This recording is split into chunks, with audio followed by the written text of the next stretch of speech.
This is the Vinney White Show on In-Depth Radio, News Talk 1010. Good evening and welcome. This is the Vinney White Show, a news jam layered on opinion toast over comedic butter and dropped on a hairy carpet and plucked clean by a waiter already on a written warning called Mr. Slapdash. This is News Talk 1010 with me, Vinney White, as I guess we'll call it the Vinney White Show, for lack of anything more imaginative. It's the 15th of October 2017, Vinney White, News Talk 1010. What's coming up? Let me tell you.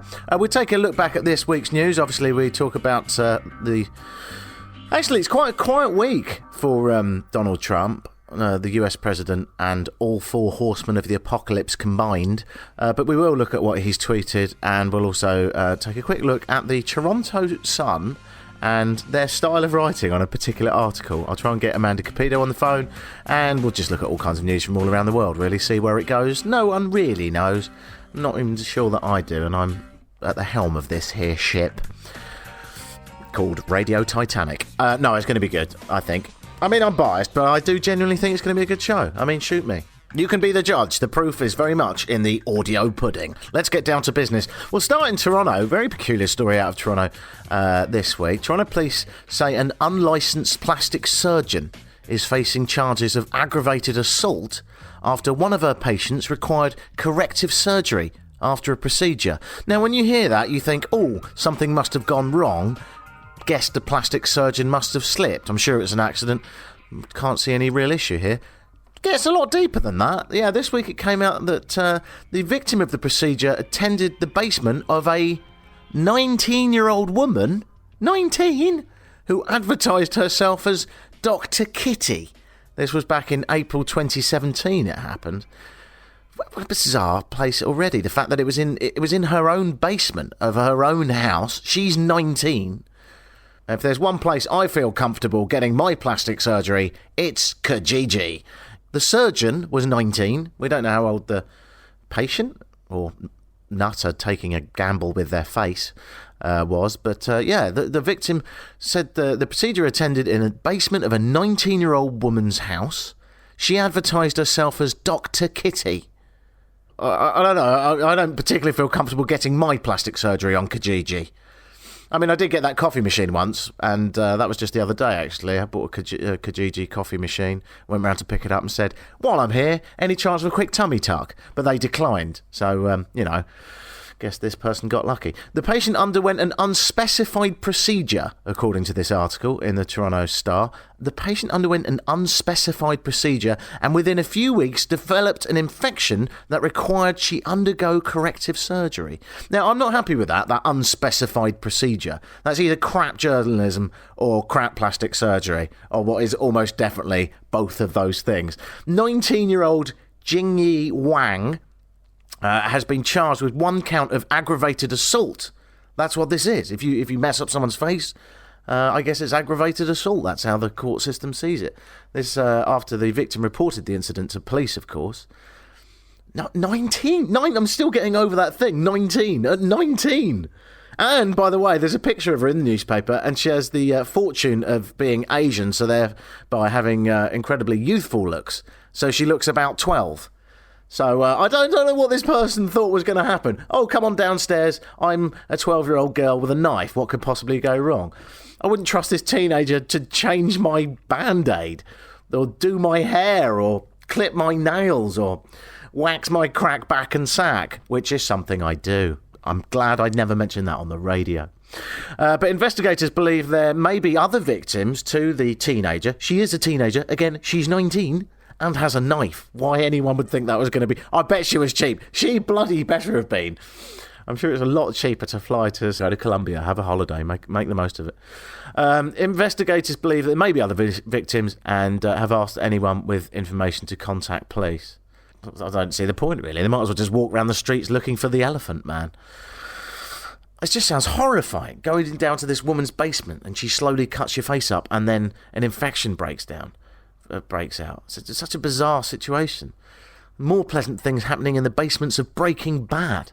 And the weird name is that she picked, because she obviously isn't a doctor at 19, unless she really fast-tracked that education, she picked her name Dr. Kitty.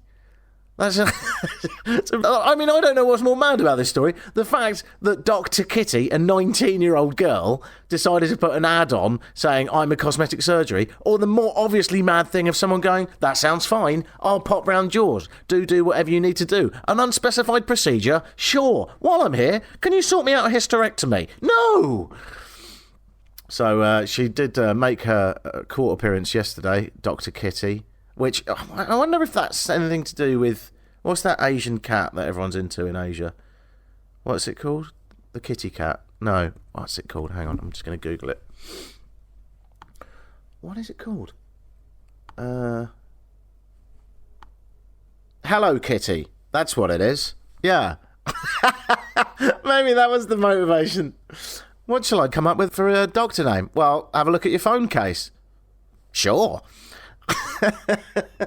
So there you go, Dr. Kitty, who evidently is not a doctor any more than Dr. Dre, is going to be charged.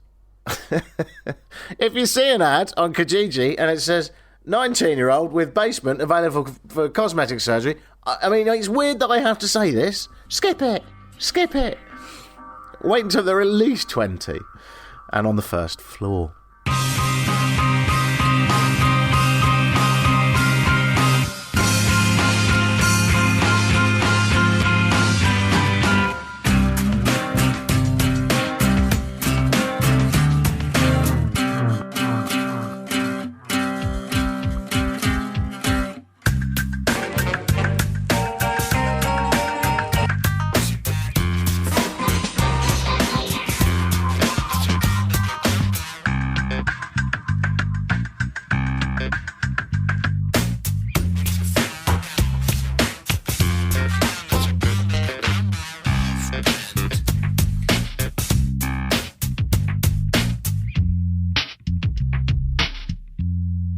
You're listening to The Vinney White Show on News Talk 1010, and it's time to do what we tend to do every week, really, and catch up with our old buddy, the Trumpkin. Donald Trump, US President, and bottle of orange flesh poured over the soul of an evil serpent from another world, has been tweeting yet again, shocker. Yesterday he tweeted, health insurance stocks, which have gone through... Shall I do it in his voice? Okay. Prefer his to mine when I'm doing him. Health insurance stocks, which have gone through the roof during Obamacare, plunged yesterday after me, ended Dems windfall. He tweeted. In another tweet yesterday, Trump said he was very proud of an executive order he had signed on Thursday. The order sought to increase competition among insurers. Basically, it encourages associations to offer less comprehensive plans by allowing more short-term coverage. So basically, less help for the poor of America, the growing poor of America, the very people who were uneducated enough to think that this guy might have been a good idea. Eric Schneiderman, the New York Attorney General, is one of thousands of people who have called this unfair. He called these scrap subsidies as yet another reckless and cruel decision by the Trump administration that would drive up insurance prices and increase the number of uninsured. Everything will probably be fine because the rich will benefit and the poor won't, as seems to be the case with pretty much every single decision that imbecile has made. The White House now seems to me as sort of an adult daycare, a place where Trump watches a TV show about a fox and his friends before doing some colouring in, probably just with a red felt tip pen and a map of America. Occasionally he takes a break to build a Lego wall, then he throws a tantrum and kicks everything over, and then kicks out other members of the daycare centre because due to an oversight in diligence, his family own the daycare centre and there's nothing anyone can do about it. And I think that's the problem, you know, because here we're dealing with a child. There's a 72-year-old child. There's not even someone that likes him. The three people left would agree that he's a child. His wife, who can't stand being in the same room as him, treats him as if he's a child and quite often sort of slaps him about and gets rid of his hand as if he's a sort of menacing, irritating baby. So I think, if you are a child, if you're going to be a child, then we just treat him like a child. And so that's the solution I propose to the world. If we're going to have this guy at the helm of the ship driving it quite speedily into an iceberg, then the best thing to do is just pretend that he's having an impact. He doesn't know. So to use that ship metaphor, just give him a sort of inflatable steering wheel and tell him that you're having a jolly good effect on this enormous ship and you're doing a jolly good job. I think we should do that. Just Truman show him, Just say, yeah, you're right. Absolutely. And then do whatever you want to do and what could benefit the world. And then just tell him you're absolutely right. You did all that. You came up with that. He can't remember what you said anyway. So much like you do with a stubborn, obstinate toddler, treat him like one. Next time he comes up with something, just do what you want to do. So next week he'll probably say something like, Mexicans, they have to go. They have to. We have no choice. My friends at NASA, they're very good friends of mine, they like me, have agreed to put them on spaceships, blast them out into space. It's the right thing to do. You have to.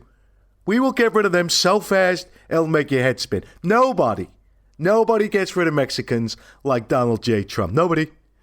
So when he says that, say that's a great idea. We should put more money into education. It is important. We should denounce the KKK and neo-Nazis. You're absolutely right. Good point. Well done. Fantastic hair, by the way. Beautiful man. You've done well. Great money. You sure know what you're doing. As you just said, we will ban automatic machine guns. Thank you. You're amazing. He won't know. As long as you give him the credit. He doesn't give a monkeys. I came up with that. Yes, you did. Nobody knows like I do. I know they don't. You're absolutely right. Did we send those Mexicans to space? Did we give up on building the wall? Absolutely. And it was a great idea. It would have been expensive. Okay.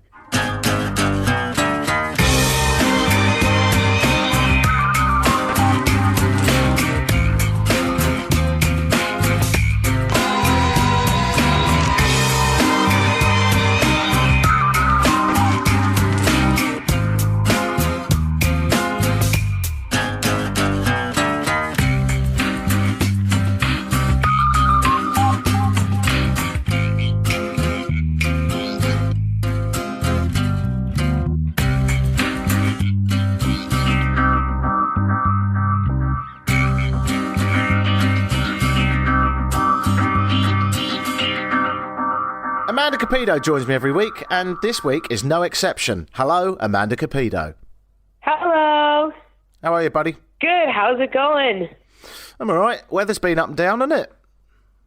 Yeah, Toronto weather has been absolutely insane. I can't. I don't know how to dress when I leave my apartment, which sounds silly for a grown woman to say, but it's like hot and cold and windy, and then you need a jacket, and then you're sweating, and like I feel like everyone's on the brink of an illness because their bodies just don't know how to handle this. Just put the onesie on, mate. That's the old default position, onesie. Is it time for the onesie? Is it that time of year already? I thought it was already on. You're usually infused to the bloody thing. You're like a banana in a peel. My onesie is quite warm, but it has been hot. Like yesterday, I was boiling. I had brought a sweater out, and then I didn't need it. Speaking of hot and steamy, right? Oh. I wanted to go through this article with you. Now, Amanda, by the way, in case you wonder every week who the hell this woman is, Amanda used to work on News Talk 1010, and then she left, but sort of like a crazed stalker, I didn't really let her go. And now I sort of lasso her back in an audio way every week and get her take on things. Now, the thing is, you are a journalist, aren't you? Yeah, so my background is in journalism, and I worked as a journalist in a formal sense for about 5 years, yeah. So you're familiar with the Toronto Sun. Now, the Toronto Sun is usually slightly more informal a newspaper, yeah? Depends how you define informal, but they are known for having maybe some like splashy headlines, some racy photos. They have the Sunshine Girl, so a little unconventional, sure, yeah. Compared to the British press, it's like the Old Testament, but in Canada, it's a little bit more racy. And Adrienne Batcher, who you probably know, Adrienne, do you? Yes, know her quite well. Yeah, she was and presumably still is the editor, and she's nice. She's pretty sound. She's a go-getter. Got that kind of, hey, I'm looking for the new scoop. What's going on here? So I want to read you out an article that I read today in the Toronto Sun, and I just want you to think, as we go through it, does this sound like a little bit racy and dated to you? So here we go. Sex-obsessed housewife orchestrates hubby's murder. Sex-obsessed housewife orchestrates hubby's murder. It catches your attention. Few things say California like a mop of golden blonde hair. That's the opening line? Yeah. Okay. I mean, your lead, which is your opening line of your article, is like meant to be engaging and want to entice the reader to read more.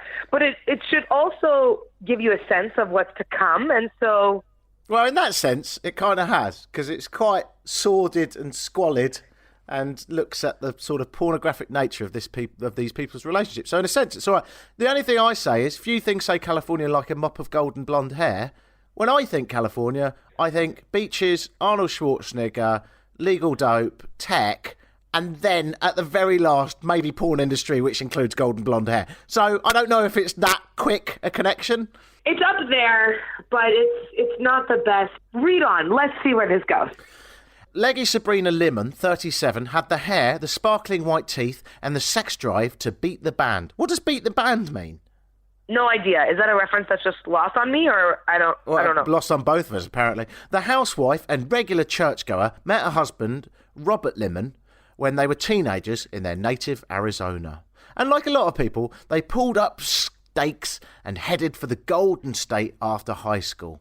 He got a high-paying job with the Santa Fe Railroad. She raised 2 kids. That Norman Rockwell mosaic was blasted to pieces in 2014. What does that mean? I mean, already is this a feature article or is this? This is in the news section. Yeah, so like. Anyway, I looked it up. I saved you the bother. That Norman Rockwell mosaic, another reference that's lost on both of us. Norman Rockwell did a mosaic that shows prosperity that hangs in the United Nations. Does everyone know that? Oh, I didn't know that. I know. It's so obtuse. I really like it. And I've worked in the United Nations, so is that bad of me to have not known? How could you not have got a pad and pen out and written down all the mosaics? I love that sort of like this sleazy, shabby article that's going to be, I'll tell you now, it'll involve sex, murders and affairs and all kinds of saucy business. But their references a mosaic that hangs in the UN, as if the Sun readers are now suddenly art critics. In the busy rail yards of the outskirts of Bakersfield, Robert Lemon was shot multiple times and died beside the tracks. At first, detectives were left scratching their heads as to why someone would want to ventilate the well-liked family man. Can we talk about that? Someone would want to ventilate the well-liked family man. Do you understand that? Like shoot holes so that air goes through? Yeah. Wow. Isn't that just a little bit disrespectful? Yeah, that's a bit much. But behind the just folksy image designed for their family and friends, there was a boiling cauldron of passion and sexual obsession. One of the hobbies the couple shared in Bakersfield, best known for its country sounds of Buck Owens and Merle Haggard. I'm going to pause there. Relevant? All of this is ridiculous. What is this article? But is this a satire piece or is this? It's written like a fiction. That's what I mean. It's written like one of those really crap novels that your gran gets at the airport because she doesn't want to tax her brain on holiday. Oh my God. It gets worse. That's why I'm doing this. I knew you'd love this. One of the hobbies that the couple shared in Bakersfield, best known for its country sounds of Buck Owens and Merle Haggard, whoever they are, was swinging. The Lemons both had sky-high sex drives. Sabrina told detectives that in 2008, they opened up their marriage and began swapping sexual partners and going to orgies with other couples in their quiet neighbourhood. We opened up our marriage bed and changed the dynamics of our sacred bond, she said, adding they both became obsessed with sex. And the booze also began to flow freely, lots of booze, as she developed an emotional bond with one of her swinging partners, until Rob put a stop to it. It's like, is this paid for by someone? Like, is Grey Goose going to get dropped, a name drop in here next? Yeah. The horny housewife That's very British. The horny housewife. I like that. They wrote the horny housewife? No. They actually did that, yeah. It's like the jobless shagger, you know. The horny housewife. Everything you write has to be able to be fact-checked. So, well, in their defence, she was a swinger, so she was quite horny, I suppose. But, I think that's still a bit presumptuous. Just because she's opened up her marriage, it didn't mean, you have to be, usually when you use those kind of describing words, you are attributing it to someone else who has called that person that. There's more. This maybe will be justified later in the sentence. The horny housewife later said her husband, her husband, had become obsessed with online porn and would spend hours trolling for smut. I love the language. Not looking at porn, trolling for smut. I've never even heard the word smut be used. Right, we carry on. That's when the Conservative, born-again and baby-faced firefighter walked into Sabrina Lemon's life. So now we're talking about the guy that's come in to have an affair, right?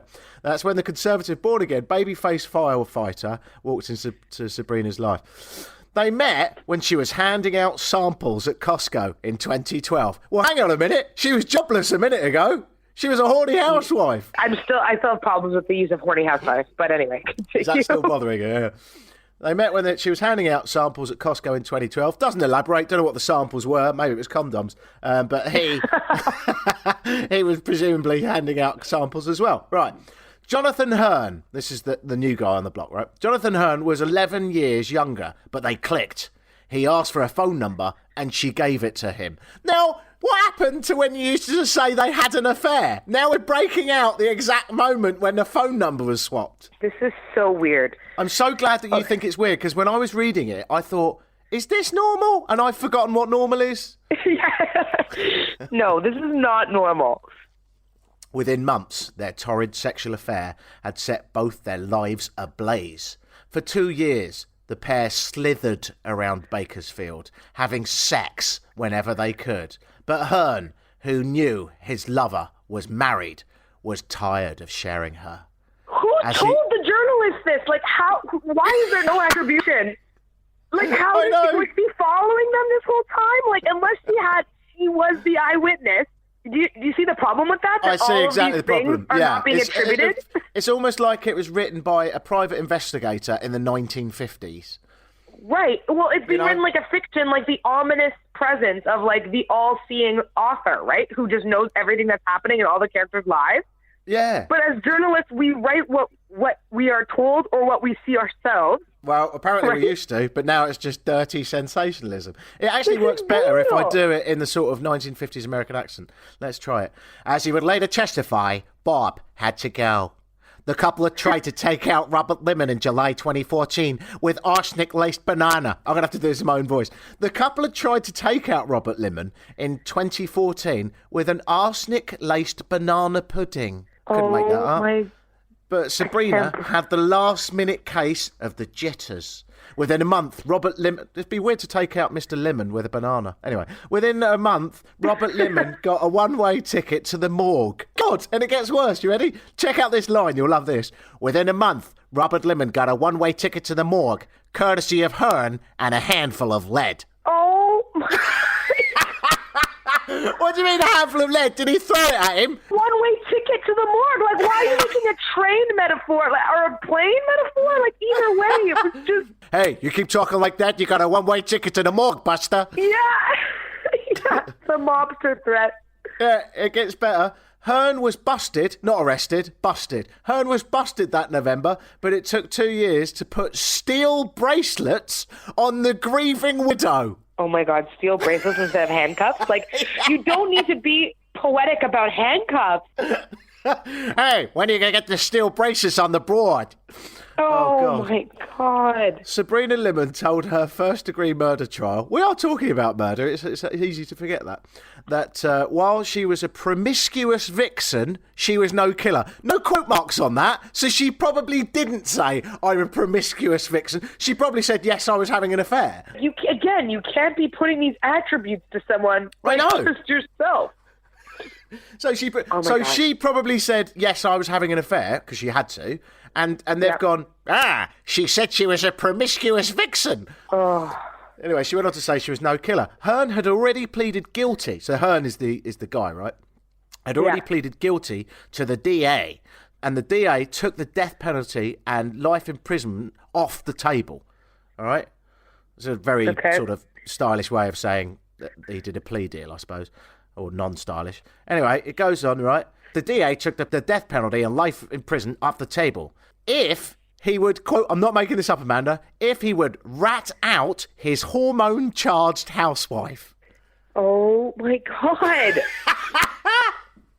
Sabrina's 3-week trial was an orgy of moral excess, sprinkled with lurid tidbits. She claimed she loved her husband despite the cheating. The jury, quote, I'm not making this up again, I'm just reading out the Toronto Sun. The jury didn't nibble. She was convicted of first-degree murder, solicitation to murder, conspiracy to commit murder, and accessory to murder. I love that. The jury didn't nibble. Much like I would describe your rabbit, Amanda. That's what's going on. Hearn saved his own butt, Limon's attorney, Richard Terry, told the Bakersfield Californian. Probably didn't. It's hard to fathom how they found her not guilty of attempted murder, but involved with the murder. Sabrina Limon's California dream is at an end. She faces 25 years to life in prison. She'll get the bad news on November the 3rd. Amanda Capido, journalist and Toronto resident. That is the Toronto Sun. Your thoughts, please. They obviously did this on purpose. Like, they wrote it like this. This was a strategic choice to write the article, not like a traditional piece of journalism. And I am all for experimentation and creativity, but I find this extremely problematic. And it actually then gives all journalists a bad name, you know, because then when things like this go out, even for another journalist who has a more traditional style alongside this one in the same newspaper, because some of the articles they write are really great and follow the traditional format, to just be classified in the same way, I would have a problem with it. It makes me feel icky inside because it's just a lot of things. So clearly the journalist was pulling everything that was being said in the courtroom. And sure, you can extrapolate and paint pictures based on courtroom reporting, which I have done and most journalists have had their hand at. But you always attribute to who was saying what in the courtroom, right? So you just know where you've got that information. Yeah. And you can still be colorful with it, and you can still have fun, and you can still have metaphors, and you could still be creative. But as a whole, like, this just like does not sit well with me and my journalistic integrity. To me, is just like it's gross. I hate it. And one other piece. This is just feminist me saying that I don't like how they've painted this wife as this sex-crazed addict when, in the end of the day, she's probably having just as much sex as her husband in their open relationship. They're both swingers. Exactly. So why is she painted as this, like, why can't women enjoy sex and not be painted as promiscuous vixen, but she was no killer, she said. She didn't. Right, but like promiscuous vixen, I don't know. I find that extremely degrading and really unfortunate way of describing someone. And maybe her sex life plays into it, but not to be like essentially calling her name, right? Like, I think that's really shaming. That's definitely shaming. So have you heard the guy that wrote it's called Brad Hunter, and there's a picture of him here. I'd say he's probably about 55, something like that. Have you ever heard of him? No. I'm going to keep an eye out. Because imagine, like, I'd love to read his stories on other things. Like, you know, when, I don't know, something boring happens, like Mayor John Tory says that we're going to clamp down on parking tickets. How does he spin that one? Slammed and blood-sucked motorists take another cup of lead from the gun from Tory, you know? I know most of the parts you were reading it with a voice, but even when you were just reading it straight, it just sounded like you were reading fictionally. Like, it can't be taken seriously, you know? It's very hard. Very hard. Amanda, thank you so much for joining me today to take apart the wonderful journalism of Nobel Prize winning, not quite, Brad Hunter from the Toronto Sun. Amanda Capido talking trashy articles. Thank you very much for joining me this week. Thanks for having me, Vinney. Take care, love. Hope you look after your cold. Thank you. You too. Bye. Cheers.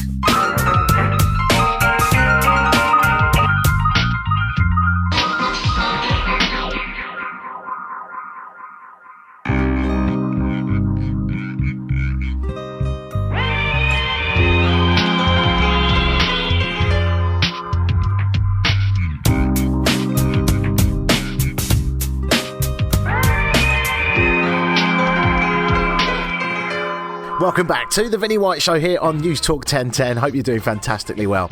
At this time, I normally plug a little thing that I like to plug, but it's definitely nothing to do with me whatsoever in any way, shape or form. Definitely not. Couldn't possibly be anything to do with me. What, me? No, sir. Not me, sir. I wasn't even there, sir. Wasn't even looking, sir. Don't know anything about it. Not me, governor. No, keep on walking. Called MrPhotoCanvas.com that I know nothing about whatsoever. MrPhotoCanvas.com, which is, as I've already clearly said, not affiliated me with in any way whatsoever, definitely not a company that I own, makes photographic canvases. Have you got a photograph that you'd like to blow up on canvas? Then we're the cheapest and arguably, and it's a good argument, the best in the whole of Toronto. MrPhotoCanvas.com, you pay on pickup, the photos look great. And like I said, you pay on pickup. So if you don't like it, you go, that's rubbish, and just walk out. Pretty easy, really. It's sort of like the simplest policy of running a store ever. I wish you could do it with burgers that don't look like the picture in every restaurant ever. But unfortunately you can't. But you can do it at MrPhotoCanvas.com. So send us an email and we'll fix you up, Buttercup. So that's that. And also, since I'm plugging stuff, newstalk1010.com pops you off to iHeartRadio.ca, which is your home for absolutely all of the radio you've ever wanted, and almost definitely a little bit more as well. So ignore that bit and look at the bit that you do want. It's all available at iHeartRadio. iHeartRadio.ca. All right. Good. Plug's done. Moving on. Actually, we're nearly done. I don't know where the hell the show went. We talked about Trumpkin and the Toronto police looking into that 19-year-old plastic surgeon. And then we talked about the fantastic article in the Toronto Sun, which gave me great joy. Sex-obsessed housewife orchestrates hubby's murder. Few things say California like a mop of golden hair. Are you reading? Because it gets a lot more saucy. But I'll leave you now on this. Actually, still staying in America. Endless pot of tragedy and quite funny news. We moved to Texas. Brownsville, Texas. A former South Texas Juvenile Justice Department employee has been arrested. Bad, eh? A former South Texas Juvenile Justice Department employee has been arrested for felony theft. What could it be? Well, authorities say he acknowledged stealing over 9 years. What on earth could you steal from his workplace, a Juvenile Justice Department? What do they have that's worth stealing? I'll tell you what, it might not be what you were thinking. Fajitas. Yeah, he stole fajitas over 9 years. A Cameron County District Attorney this week noted that Gilberto Escaramilla, a man that definitely doesn't sound like he likes fajitas, was fired. Now, he was fired back in August and arrested after authorities obtained a search warrant and found packages of the Tex-Mex food in his refrigerator. Investigators subsequently checked vendor invoices and determined he would intercept county-funded food deliveries and deliver them to his own customers. So he had a complete side business. He would get fajitas that were supposed to go to the Juvenile Justice Department, presumably kids in jail, and he'd just ship them out. Now, I think he was getting other food in to feed the kids, but no one ever noticed this. The scheme imploded when he missed work one day for a medical appointment, and a delivery driver showed up with 800 pounds of fajitas. But officials said the juvenile department didn't serve fajitas and never had.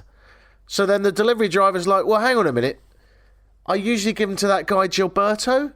I've been doing it for 9 years. And they're like, sorry, you've been giving Gilberto fajitas for 9 years. 800 pounds a day of fajitas.